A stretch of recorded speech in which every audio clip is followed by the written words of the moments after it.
श्री कृष्ण भक्तजनों, तो आज हम माघ मास के शुक्ल पक्ष की जया एकादशी का महात्म्य सुनते हैं। तो आइए श्रवण कीजिए। युधिष्ठिर ने पूछा, भगवान आपने माघ मास के कृष्ण पक्ष की शक्तिला एकादशी का वर्णन किया, अब कृपा करके यह बताइए कि शुक्ल पक्ष में कौन सी एकादशी होती है, उसकी विधि क्या है तथा उसमें किस देवता का पूजन किया जाता है। भगवान श्री कृष्ण बोले, राजेंद्र बतलाता हूँ सुनो। माघ मास के शुक्ल पक्ष में जो एकादशी होती है उसका नाम जया है। वह सब पापों को हरने वाली उत्तम तिथि है, पवित्र होने के साथ ही पापों का नाश करने वाली है तथा मनुष्य को भोग और मोक्ष प्रदान करती है। इतना ही नहीं, वह ब्रह्म हत्या जैसे पाप तथा पिशाचत्व का भी विनाश करने वाली है।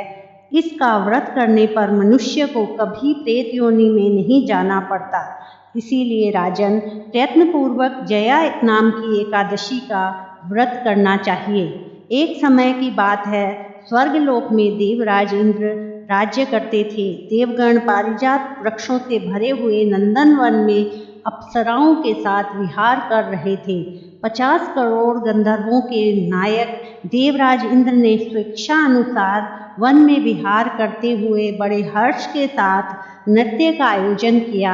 उसमें गंधर्व गान कर रहे थे, जिसमें पुष्पदंत, चित्रसेन तथा उसका पुत्र, ये 3 प्रधान थे। चित्रसेन की स्त्री का नाम मालिनी था। मालिनी से एक कन्या उत्पन्न हुई थी जो पुष्पवंती के नाम से विख्यात थी। पुष्पदंत गंधर्व के एक पुत्र था जिसको लोग माल्यवान कहते थे। माल्यवान पुष्पवंती के रूप पर अत्यंत मोहित था। ये दोनों भी इंद्र के संतोषार्थ नृत्य करने के लिए आए थे। इन दोनों का गान हो रहा था। इनके साथ अप्सराएं भी थी। परस्पर अनुराग के कारण ये दोनों मोह के वशीभूत हो गए। चित्त में भ्रांति आ गई, इसीलिए वे शुद्ध गान न गा सके। कभी ताल भंग हो जाता और कभी गीत बंद हो जाता था। इंद्र ने इस प्रमाद पर विचार किया और उसमें अपना अपमान समझकर वे कुपित हो गए। अतः इन दोनों को श्राप देते हुए बोले, ओ मूर्खों, तुम दोनों को धिक्कार है। तुम लोग पतित और मेरी आज्ञा भंग करने वाले हो, अतः पति पत्नी के रूप में रहते हुए पिशाच हो जाओ। इंद्र के इस प्रकार श्राप देने पर इन दोनों के मन में बड़ा दुख हुआ। वे हिमालय पर्वत पर चले गए और पिशाच योनि को पाकर भयंकर दुख भोगने लगे। शारीरिक पातक से उत्पन्न ताप से पीड़ित होकर दोनों ही पर्वत की कंदराओं में विचरते रहते थे। एक दिन पिशाचन अपने पति पिशाची से कहा, हमने कौन सा पाप किया है जिससे यह पिशाच योनि प्राप्त हुई है। नरक का कष्ट अत्यंत भयंकर है तथा पिशाच योनि भी बहुत दुख देने वाली है, अतः पूर्ण प्रयत्न करके पाप से बचना चाहिए। इस प्रकार चिंतामग्न होकर वे दोनों दुखों के कारण सूखते जा रहे थे। देवयोग से उन्हें माघ मास की एकादशी तिथि प्राप्त हो गई। जया नाम से विख्यात तिथि, जो सब तिथियों में से उत्तम है, आई। उस दिन उन दोनों ने सब प्रकार के आहार त्याग दिए, जलपान तक नहीं किया, किसी जीव की हिंसा नहीं की, यहाँ तक कि फल भी नहीं खाया। निरंतर दुख से युक्त होकर वे एक पीपल के समीप बैठे रहे। सूर्यास्त हो गया।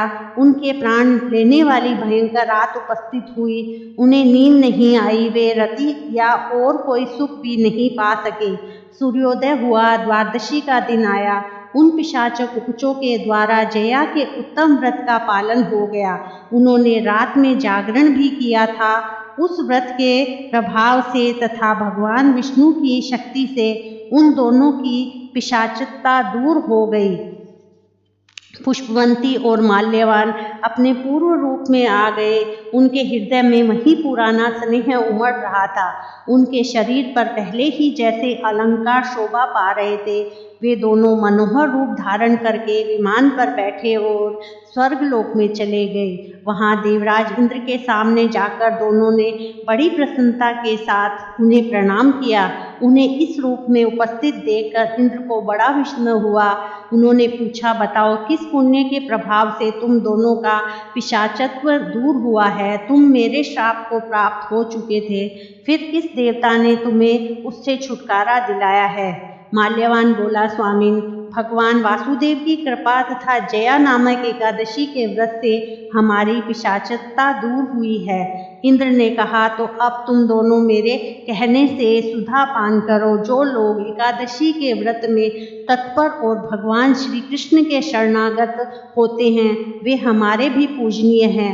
भगवान श्री कृष्ण कहते हैं, राजन, इस कारण एकादशी का व्रत करना चाहिए। नृपश्रेष्ठ, जया ब्रह्म हत्या का पाप भी दूर करने वाली है। जिसने जया का व्रत किया है उसने सब प्रकार के दान दे दिए और संपूर्ण यज्ञों का अनुष्ठान कर लिया। इस महात्म के पढ़ने और सुनने से अग्निहोत्र होम यज्ञ का फल मिलता है। तो राधे राधे। पसंद आए तो लाइक शेयर सब्सक्राइब करें।